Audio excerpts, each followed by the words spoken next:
নমস্কার, আমি পারমিতা। প্রবাসী.in-এর আরেকটি ভিডিওতে আপনাদের সকলকে স্বাগত।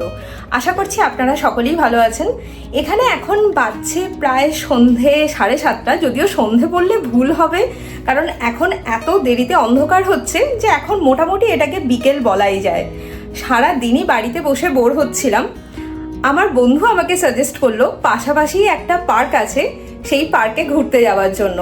ও এখানে আছে বেশ কিছুদিন হয়ে গেছে, আমি সবে সবে জয়েন করেছি ওর সাথে, তাই আপাতত ওই দায়িত্ব নিয়েছে পাশাপাশি সমস্ত জায়গা আমাকে ঘুরিয়ে দেখানোর।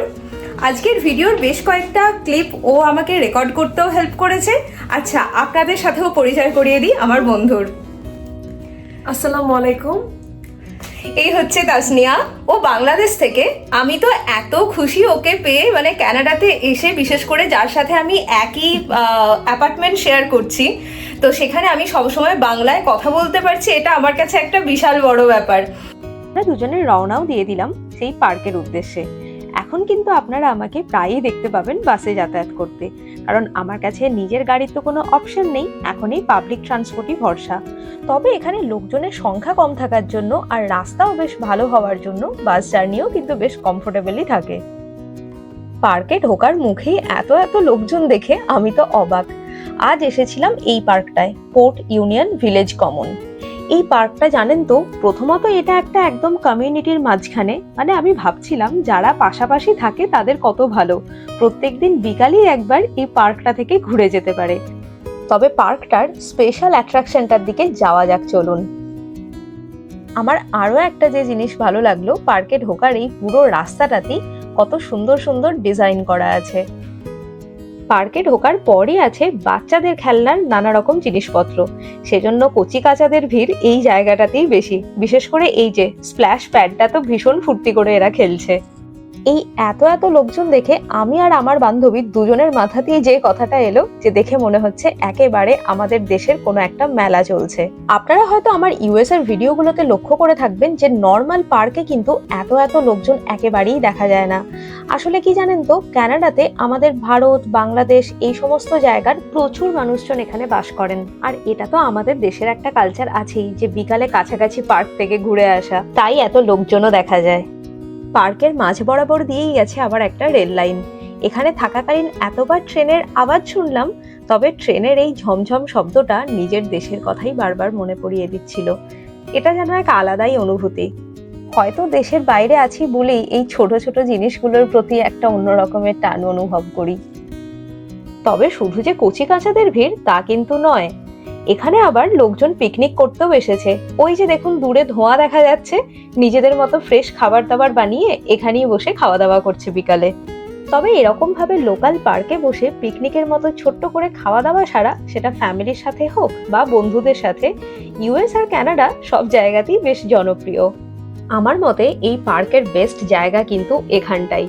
আমরা যখন ঠিক করলাম যে কাছাকাছি কোথাও একটা ঘুরতে বেরোবো, এই পার্কের ছবির স্পেসিফিক্যালি এই জায়গাটা দেখেই আমাদের মনে হয়েছিল যে না, এইটা একটা দেখতে যাওয়া যেতেই পারে, হয়তো এক্সাইটিং হতে চলেছে। আর সত্যি আমরা কিন্তু এক ফোঁটাও হতাশ হইনি, ভীষণ সুন্দর ছিল। একটু অন্ধকার হয়ে আসছে বলে আমার হয়তো ক্যামেরার ভিডিওর কোয়ালিটি একটু খারাপ হয়ে গেছে, তবে আমি বলবো সামনাসামনি জায়গাটা আমি যতটা না ভিডিও করতে পেরেছি তার থেকেও বেশি সুন্দর ছিল। আচ্ছা, এটা দেখে আপনাদের কি মনে হচ্ছে, এটা কি সমুদ্র এরকম কিছু? জানেন তো, এটা কিন্তু সমুদ্র নয়, এটা একটা লেক। সেই যে আমরা ভূগোল বইয়েরতে পড়েছিলাম কানাডার 5টা গ্রেট লেকের কথা, এটা তার মধ্যে একটা, লেক অন্টারিও। এখানে আসার পর মনে হলো সত্যি গ্রেট বলার যথেষ্ট কারণ আছে। সত্যি এটা গ্রেট। এত বড় লেক আমি তো কখনো দেখিনি। একদম সমুদ্রের মতো কোনো দিকে কোনো কুল কিনারা দেখতে পাচ্ছি না। আর সমুদ্রের ধারেও যেরকম গেলে দেখা যায় সিগাল উঠছে, সিগালের আওয়াজ সব সময়, এখানেও ঠিক তাই।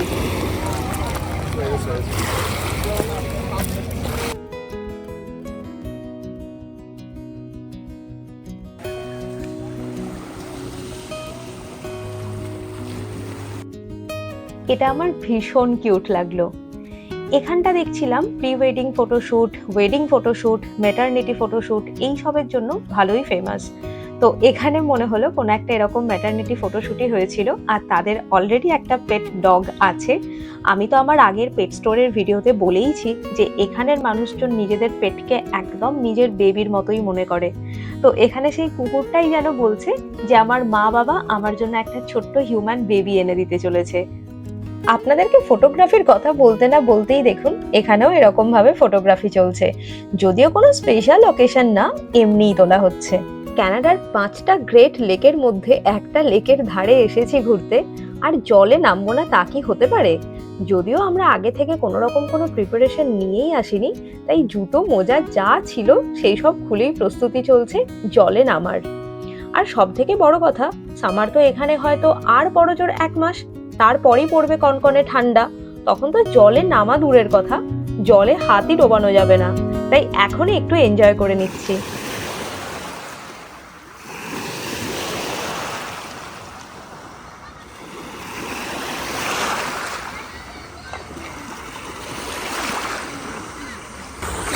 জলটা ভীষণ ঠান্ডা, বেশ ভালো পরিষ্কার পরিচ্ছন্ন।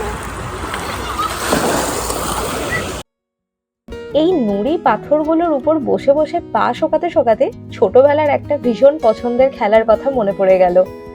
প্রত্যেক দিনই প্রায় স্কুলে গিয়ে এটা খেলতাম। তবে আমি এটা জেনে অবাক হলাম যে বাংলাদেশেও নাকি তাসনিয়া এটা খেলেছে। আরো দুটো বোধহয় খেলতাম, এখানে এই সারফেসটাতে হবেই না মনে হচ্ছে। হয়েছে প্রথমে একটা দিয়ে হতো, তারপরে এই দুটোকে ছড়িয়ে দেওয়া হতো, যে আবার এই দুটো, বাহ আমি অনেকগুলো একসাথে তুললাম। হয়েছে। আপনাদেরও কার কার ভালো লাগতো ছোটবেলায় এটা খেলতে, আমাকে কিন্তু অবশ্যই কমেন্টে জানাবেন। বেশ অন্ধকার হয়ে আসছে, তাই এরপর এখন আমরা বাড়ির দিকে রওনা দেব। তার সাথে যেতেও হবে আমাদের পাবলিক ট্রান্সপোর্টে করে, বাসে। যদিও এখানে রাত হোক বা সন্ধে হয়ে যাক খুব একটাও কিছু টেনশন থাকে না, মোটামুটি সেফই থাকে। তবুও আমাদের বাড়ি ফিরেও বেশ কিছু কাজকর্ম আছে। তবে আমার আজকের এই ঘোরাটা কিন্তু ভীষণ ভালো লাগলো। কানাডাতে যদিও প্রায় আমি 2 বছর, কিন্তু এই ইউনিভার্সিটির অ্যাসাইনমেন্ট, বারবার ইউএস কানাডা ট্রাভেল করা, এইসব করতে করতে আমার কানাডাতে সেই অর্থে কখনোই ঘোরা হয়নি। তো বলতে গেলে এই প্রথম আমার কানাডাতে কোনো একটা পার্কে ঘুরতে আসা। সব মিলিয়ে আজকের এই বিকেল আর সন্ধেটা বেশ ভালোই কাটলো। রান্না করছো? হ্যাঁ, রান্না করছি। কি বানাচ্ছো এটা? আমি চিকেন রান্না করছি। আচ্ছা, আর ওইদিকে কি আলুগুলো কি আগে ফ্রাই করে রাখলে নাকি কষিয়ে রাখলে? একটু ফ্রাই করেছিলাম, আবার একটু কষিয়েছি, তাতে করে ফ্লেভারটা ভালো আসবে। আচ্ছা, বেশ ভালো গন্ধ আসছে কিন্তু। Thank you. এটা কতদিনের খাবার হচ্ছে? তা তো মনে হয় 3-4 দিন। সেই আমাদের এখন এগুলোই ভরসা। তুমি করে নাও, তারপর আমি বানাবো। একা একা থাকলেও প্রত্যেক দিনের এই এক বড় চিন্তা যে আজকে কি বানাবো নিজের জন্য। আমারও আর একদম কিছু বানাতে ইচ্ছা করছিল না, তাই আমি একদম একটা সেই দেশি এগরোল স্টাইলে বানিয়ে নিয়েছিলাম 2টো রুটির মাঝখানে ডিম ভাজা। আজকের ভিডিওটা এই পর্যন্তই। কেমন লাগলো আমার আজকের ভিডিও অবশ্যই কিন্তু কমেন্টে জানাবেন। আর যদি আমার চ্যানেলের নতুন দর্শক হয়ে থাকেন, চ্যানেলটা সাবস্ক্রাইব করবেন আরও এরকম নতুন নতুন ভিডিওর আপডেটের জন্য। আবার আপনাদের সাথে দেখা হবে পরের একটা ভিডিওতে। পাশে থাকবেন, ভালো থাকবেন।